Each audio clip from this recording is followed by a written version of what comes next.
आप देख रहे हैं खबर उत्तराखंड और मैं हूं आपके साथ जागृति खंतवार। बुलेटिन की शुरुआत कर लेते हैं बड़ी खबर से। बड़ी खबर देहरादून से आ रही है। यूके एसएसएससी पेपर लीक मामला, आरोपियों की अवैध संपत्ति होगी जब्त, करोड़ों की संपत्ति होगी जब्त। अब तक 33 आरोपी गिरफ्तार, 21 आरोपियों पर गैंगस्टर एक्ट दर्ज। रायपुर थाने में मुकदमा दर्ज किया गया है। बड़ी और अहम जानकारी आपको बता रहे देहरादून से। यूके एसएसएससी पेपर लीक मामले की बड़ी अपडेट, आरोपियों की अवैध संपत्ति होगी जब्त, करोड़ों की संपत्ति होगी जब्त। अब तक 33 आरोपी गिरफ्तार किए जा चुके हैं, 21 आरोपियों पर गैंगस्टर एक्ट दर्ज किया गया है। ये बड़ी और अहम जानकारी देहरादून से।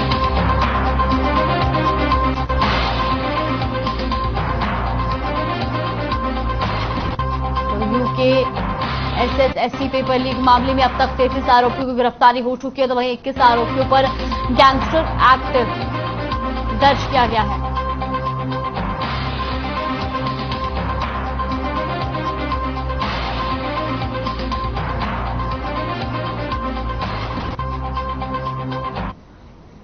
और अब आपको सीधा लिए चलते हैं बागेश्वर, जहां पर सीएम ने बस डिपो का उद्घाटन किया और लोगों को वो संबोधित कर रहे हैं। क्या कुछ कह रहे हैं वो आपको सुनवाते हैं।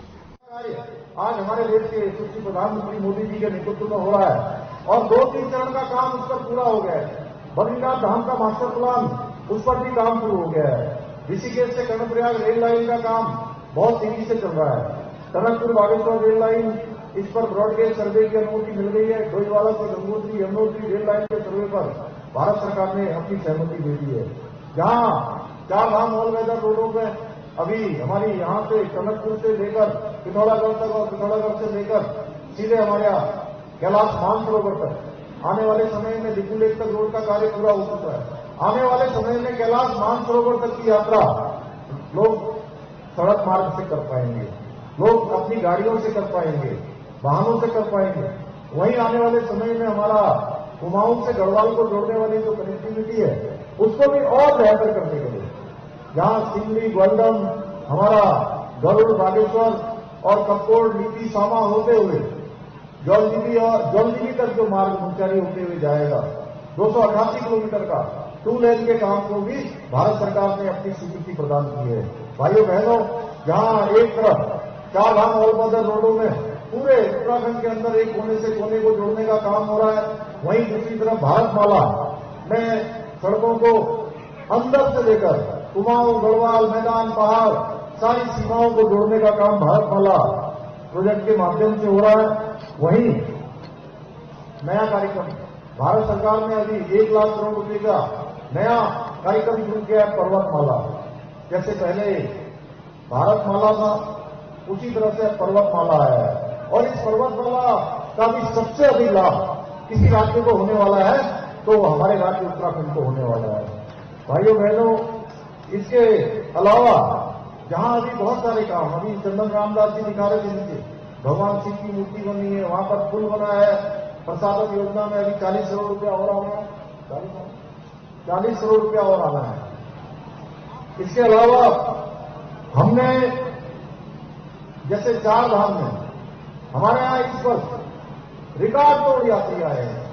प्रधानमंत्री मोदी जी ने बाबा केदार की भूमि से ही कहा था कि आने वाला जो दशक है 21वीं सदी का तीसरा दशक ये उत्तराखंड का दशक होगा। और मुझे आप सबके सामने बताते हुए बाबा बाप। तो एक खबरों में आगे बढ़ते हुए मुख्यमंत्री पुष्कर सिंह धामी ने माकोट भ्रामरी मंदिर डंगोली गरुड़ में आयोजित नंदाष्टमी मेले का उद्घाटन किया। इस अवसर पर उन्होंने माकोट भ्रामरी मंदिर में पूजा अर्चना कर प्रदेश की खुशहाली एवं तरक्की की कामना की। उन्होंने डॉक्टर BR अम्बेडकर जी की प्रतिमा पर पुष्पांजलि अर्पित की, साथ ही विभिन्न विभागों द्वारा लगाए गए स्टॉल का अवलोकन किया। इस मौके पर स्थानीय सांसद, मंत्री और विधायक मौजूद रहे।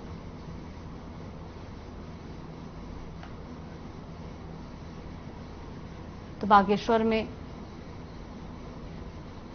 सीएम पुष्कर सिंह धामी मंदिर पहुंचे, जहां सीएम धामी ने उद्घाटन किया। कैबिनेट मंत्री रेखा आर्य ने अल्मोड़ा में ऐतिहासिक नंदा देवी मेले में शिरकत की। साथ ही मेले में मां की पूजा अर्चना की। आपको बता दें कि महिला समिति द्वारा आयोजित झोड़ा चांचरी सांस्कृतिक कार्यक्रम में मंत्री रेखा आर्य ने हिस्सा लिया। मेला समिति द्वारा मंत्री रेखा आर्य को सम्मानित भी किया गया। ये तस्वीरें भी आप देख सकते हैं अल्मोड़ा के, जहां कैबिनेट मंत्री रेखा आर्य जो है वो मेले में शामिल हुई और इस दौरान उनको सम्मानित भी किया गया। नंदा सुनंदा का मेला 1 सितंबर से बदस्तूर जारी है और लगातार यहाँ पर सांस्कृतिक कार्यक्रम किए जा रहे हैं। इसी सांस्कृतिक कार्यक्रम में आज पहाड़ी झोड़ा भी यहाँ पे प्रस्तुत किया गया।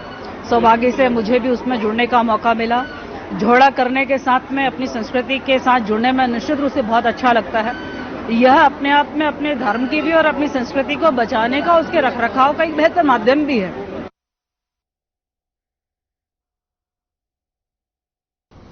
यूट्यूबर बॉबी कटारिया की बड़ी मुश्किलें। बड़ी खबर देहरादून से, जहां दिल्ली के बाद देहरादून में लुक आउट सर्कुलर जारी किया गया है। गिरफ्तारी के लिए पुलिस ने दबिश दी है। तो वही आपको बता दें कि दिल्ली के बाद अब देहरादून में भी लुक आउट सर्कुलर जारी किया गया है। गिरफ्तारी के लिए पुलिस दे रही दबिश। अंडरग्राउंड बताया जा रहा है कटारिया।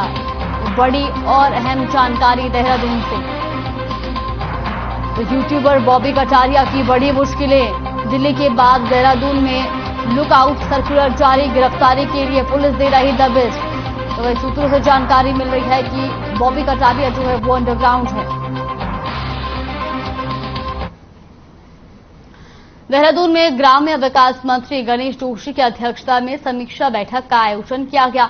बैठक में सभी विभागीय अधिकारियों ने शिरकत की। इस दौरान केंद्र सरकार की जन कल्याणकारी योजनाओं पर चर्चा की गई। मंत्री गणेश जोशी ने अधिकारियों को केंद्र सरकार की योजनाओं को आम नागरिकों तक पहुंचाने के निर्देश दिए। आपको बता दें कि इस समीक्षा बैठक में केंद्र की पेयजल, सड़क, ऊर्जा समेत विभिन्न योजनाओं की समीक्षा की गई। बैठक के समापन पर ग्राम्य विकास मंत्री गणेश जोशी ने कहा कि सरकार की कोशिश है कि गांव को मजबूत किया जाए और इस दिशा में केंद्र सरकार की जन कल्याणकारी योजनाओं को जन जन तक पहुंचाने के लिए कार्य किया जा रहा है। उन्होंने बताया कि इस संबंध में अधिकारियों को एक प्रस्ताव तैयार करने के निर्देश भी दिए गए हैं। देखिए, हमारा लक्ष्य केंद्र सरकार की जो योजनाएं हैं उसका सीधा सीधा लाभ पात्र लोगों को मिले और जो हमारा महिला सशक्तिकरण की जिसकी हम बात करते हैं और एनएलएम के माध्यम से हमारे जो स्वयं सहायता समूह काम कर रहे हैं कैसे वो और मजबूत, आर्थिक रूप से मजबूत हो।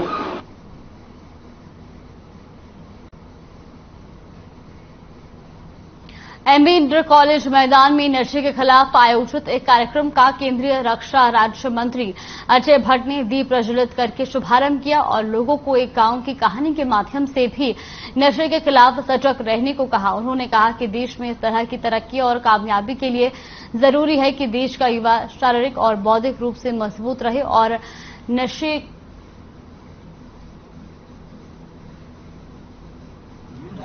देश के पहले स्वदेशी विमान वाहक पोत आईएनएस विक्रांत की उपलब्धि के बारे में भी लोगों को जानकारी दी गई। कार्यक्रम में मेयर डॉक्टर जोगेंद्र रौतेला, पूर्व दर्जा राज्य मंत्री रेणु अधिकारी, अभिषेक पंत के साथ ही अनेक लोगों ने इस कार्यक्रम में शिरकत की।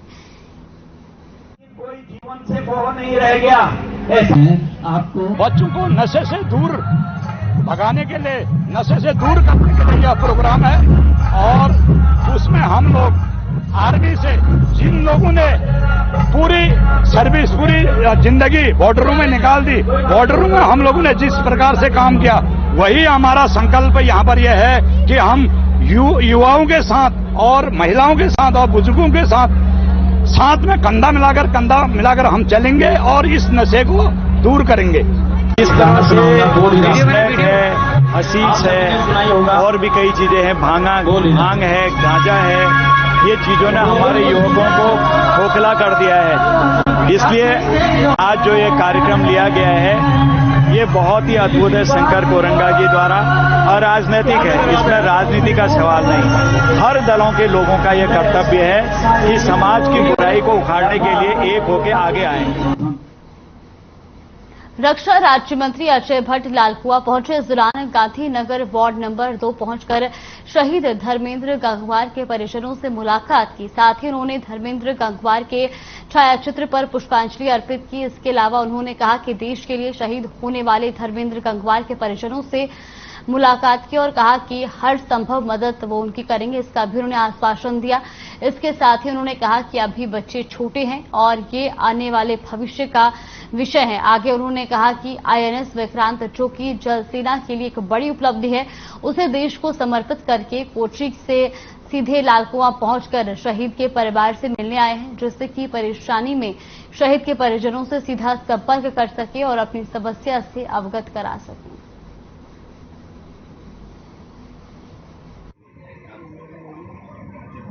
पूरी तरह से हर प्रकार की सहायता सरकार करती है। अभी तो क्रियाकर्म की जो अवधि है वो अभी 2-4 दिन और है। वो जब पूरा हो जाएगा, कागज बनने हमारे प्रारंभ हो जाते हैं। कहीं से कहीं कोई दिक्कत नहीं है।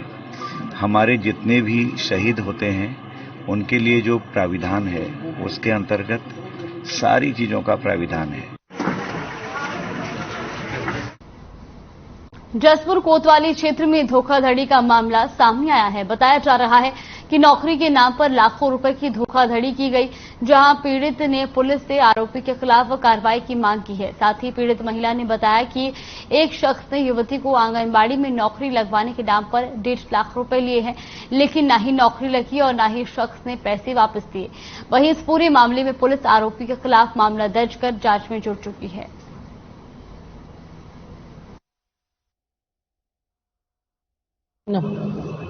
मैंने नौकरी के चक्कर में दिए थे कि नौकरी लगवागा लड़की की, आंगनवाड़ी की न लगवाऊंगा तो किसी और की लगवा दूंगा। बहरहाल लगवाने को कहा था सुरेंद्र सिंह ने 1.5 लाख चलिया। उन्होंने कहा था कि 1.5 महीने में तुम्हारा कॉल लेटर दे दूंगा मैं। 1.5 महीने में कॉल लेटर आ जाएगा, तुम्हारी नौकरी लग जाएगी तुम्हारी लड़की की। मैंने कहा ठीक है। यहाँ अभी इसी समय जो है एक सरीना नाम की महिला आई हुई है, जिनके द्वारा बताया गया है कि प्रार्थना पत्र दिया है कि उनकी बेटी की नौकरी लगवाने के नाम से जो है 1.5 लाख रुपए किसी व्यक्ति द्वारा लिए गए हैं। तथाकथित पत्रकार भी बताती हैं उन्हें। तो उनके इस संबंध में पहले जांच की जाएगी, जांच के बाद वैधानिक कार्रवाई की जाएगी।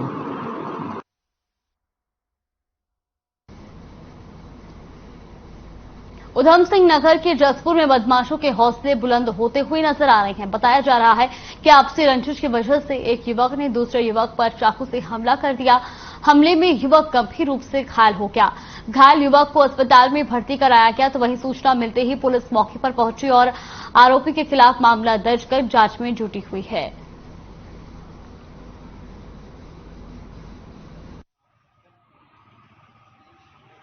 नाम के व्यक्ति की तरफ से एक प्रार्थना पत्र दिया गया था, जिसमें उसका कहना है कि जो जामा मस्जिद के पास वो रात्रि 11 बजे बैठा था, रंजिशन जो है दानिश नाम के व्यक्ति ने उसे जो है चाकू से वार कर दिया उसके ऊपर, और इसमें उसके काफ़ी गंभीर चोट जानलेवा हमला किया गया था उस पर, उसके कहे अनुसार, जिसके आधार पर थाने में धारा 307 आईपीसी के तहत अभियोग पंजीकृत किया गया है और विवेचना प्रचलित है।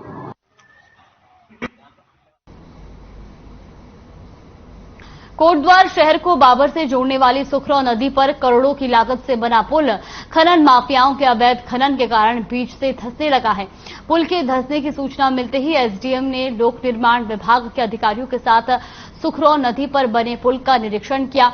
मामले की जानकारी देते हुए एसडीएम प्रमोद कुमार ने बताया कि पुल बीच में करीब 1.5 इंच धंस गया है और पुल को और अधिक नुकसान ना पहुंचे, इसके लिए सुखरौ नदी का पानी डाइवर्ट किया जा रहा है। वह इस मामले में पूर्व विधायक शैलेंद्र सिंह रावत ने कहा कि उनके कार्यकाल के दौरान इस पुल को बनाया गया था, लेकिन खनन माफियाओं ने पुल के पिलरों की बुनियाद तक खोद डाली है, जिसकी वजह से पुल धंसने लगा है।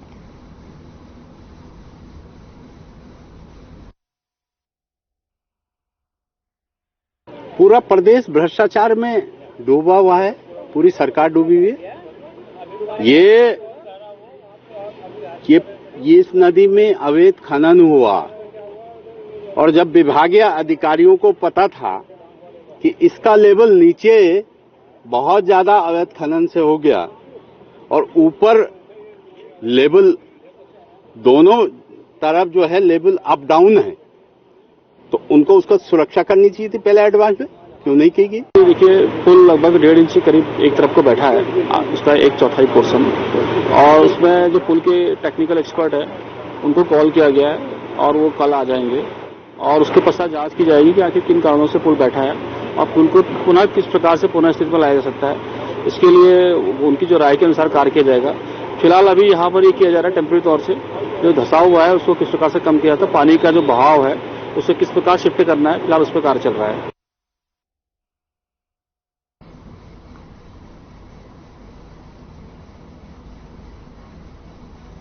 जंगलों में लगातार हो रही लकड़ी तस्करी के कारण पेड़ों को काटा जा रहा है, जिस वजह से जंगल में रहने वाले पशु सड़क पर और आसपास बसे गांव में जाने को मजबूर है। अक्सर इन वन्य पशुओं को देखकर ग्रामीण डर के माहौल में जीने को मजबूर रहते हैं। ताजा मामला बाजपुर का है, जहां एक गुलदार देखा गया, जिसकी सूचना वन विभाग को दी गई। वन विभाग की टीम गुलदार की तलाश में जुटी है। वहीं ग्रामीणों का कहना है कि वो खेत में काम करने के लिए नहीं जा पाते हैं और साथ ही आपको बता दें कि उनको बार बार वन विभाग को सूचना भी दी जाती है, लेकिन तुरंत कोई सुनवाई नहीं होती है। तो बाजपुर का ये ताजा मामला आपको बता रहे, जहां लोगों ने वन प्राणियों से परेशान होकर प्रशासन से गुहार लगाई है। तो वहीं लोगों का कहना है कि खतरनाक जानवर जो हैं वो गांव में आ जाते हैं और ऐसे में लोगों के अंदर भी डर का माहौल बना रहता है। लोग प्रशासन से कई बार इसको लेकर गुहार भी लगा चुके हैं, लेकिन अभी तक इस मामले पर कोई सुनवाई नहीं हुई है।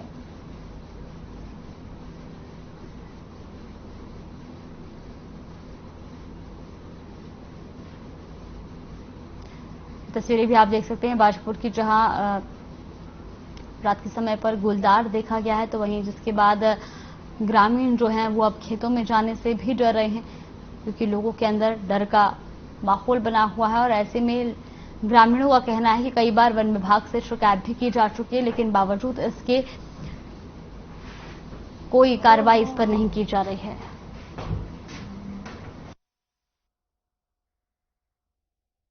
जैसे हम पौध लेकर आ रहे थे मामा के वहां से, या नन्हे के मंजरे पार होकर सिंह क्रेसर है पली तरफ, वहां पर 3 तेंदुए थे, जो छोटे छोटे 2 बच्चे थे। उन्होंने एक ऊपर हमारे ऊपर को भाग के आया, तो हम सीधे ये नहीं पता चला हमारी गाड़ी घूमी कैसे, मोटरसाइकिल वहां से घूम के हम सीधे नन्हे मंजरे पहुंचे। ग्राम महेशपुरा में जो ये तेंदुए का देखा गया है ग्रामीणों द्वारा, उसके लिए जो है वन विभाग को जो है सूचित कर दिया गया है कि तत्काल जो है इसमें जो है इसकी जो पकड़ने की है जो भी है प्रभावी कार्रवाई करें इसमें। क्या ग्राम पंचायतों में जो लोग दूध बेच के चारा उन्हें जानवरों को खिला के अपना गुजर बसर करते हैं, वो जब वो महिलाएं यहाँ खेत में आ रही है ना, तो घास काटने से भी परेशान है, क्योंकि अंदर गए और कोई ना कोई हादसा हो जाए। कई बार वन विभाग की टीम को, पुलिस की टीम को, सबको सूचित कर चुके हैं गांव वाले, मगर कोई आकर राजी नहीं है। अगर कोई हादसा हो गया और किसी का घर उजड़ गया ना और फिर ये लोग आए तो इनकी उत्तेजना झेली नहीं जाएगी ग्राम पंचायत वालों की। लेकिन ऐसा था करीब 9, सवा 9 बजे का टाइम था करीब, और मैं जब देखा मैंने साइकिल खड़ी है सामने, जो गन्ने में से निकला और धाना माने खड़ा हो गया।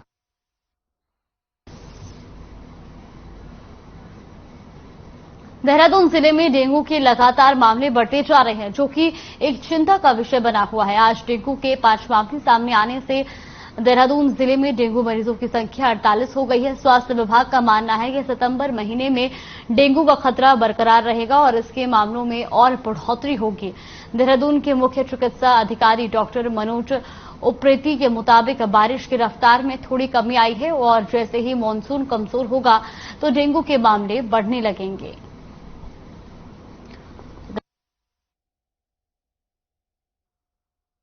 अब यह है कि आप देख रहे हैं कि बारिश थोड़ा सा थमी है और जैसे ही मानसून जो है कमज़ोर पड़ रहा है, तो अब ये डेंगू के केसेस बढ़ते जाएंगे। और अभी मौसम में गर्मी है, तो सितंबर माह में डेंगू का खतरा बराबर बना हुआ है और अक्टूबर 15 के बाद हम कह सकते हैं कि हाँ, इसके मामलों में कमी आएगी।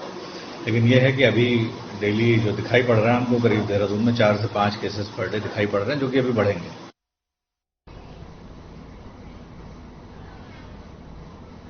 शारदीय नवरात्र में लालकुआं क्षेत्र में कई स्थानों पर ऐतिहासिक रामलीला मंचन का आयोजन किया जाता है और आपको बता दें कि जिसकी तैयारियों में 1 महीने पहले से ही स्थानीय कलाकार रिहर्सल करते हैं। लालकुआं की 60 साल पुरानी आदर्श रामलीला में भी स्थानीय कलाकार राम लक्ष्मण सहित सभी पात्रों के अभिनय के रिहर्सल में जुटे हुए हैं। तस्वीरें भी आप देख सकते हैं जहां पर रामलीला की तैयारियां तेज हो चुकी हैं और कलाकार जो है वो तैयारियों में जुटे हुए हैं। तो रिहर्सल में ये कलाकार जुटे हुए हैं और लालकुआं की तस्वीरें आपको दिखा रहे हैं। तो रामलीला की तैयारियां तेज हो गई हैं। वहीं सभी कलाकार रिहर्सल में जुटे हुए हैं और आपको बता दें कि 1 महीने पहले से कलाकार जो हैं वो तैयारियों में जुट जाते हैं और ऐसे में अब तैयारियां जो हैं वो शुरू हो चुकी हैं।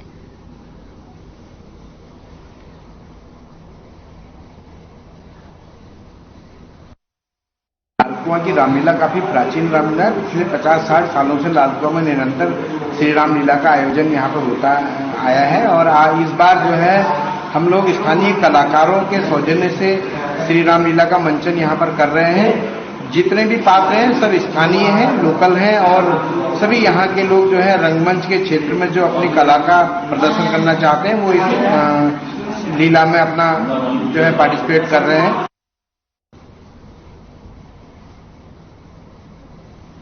हरिद्वार में इन दिनों गणेश महोत्सव की धूम है, लेकिन इस बार जिला प्रशासन की ओर से गंगा और नदियों में मूर्ति विसर्जन पर रोक लगा दी गई है। गंगा स्वच्छता और एनजीटी के आदेश के अनुपालन में यह निर्णय लिया गया है। गणेश महोत्सव की समाप्ति के बाद प्रशासन द्वारा चिन्हित किए गए 3 स्थानों पर ही मूर्ति विसर्जन किया जाएगा।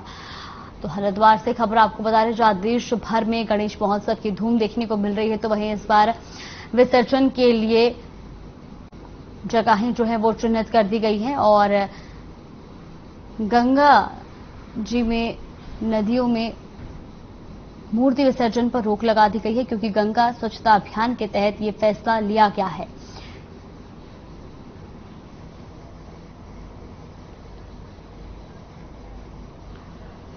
तो हरिद्वार से खबर आपको बता रहे, जहां गंगा और अन्य नदियों में मूर्ति विसर्जन पर रोक लगा दी गई है। ऐसे में केवल कुछ ही जगहों को विसर्जन के लिए चिन्हित किया गया है, जहां पर श्रद्धालु गणपति विसर्जन कर पाएंगे। आपको बता दें कि गंगा स्वच्छता अभियान के तहत ये फैसला लिया गया है।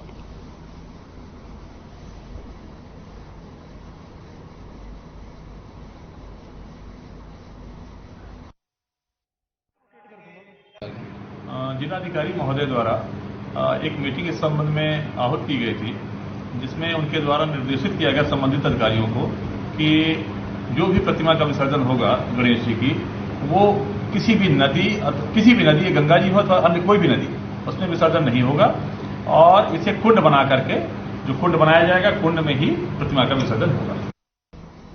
खबर उत्तराखंड में फिलहाल के लिए बस इतना ही। आप देखते रहिए हर खबर।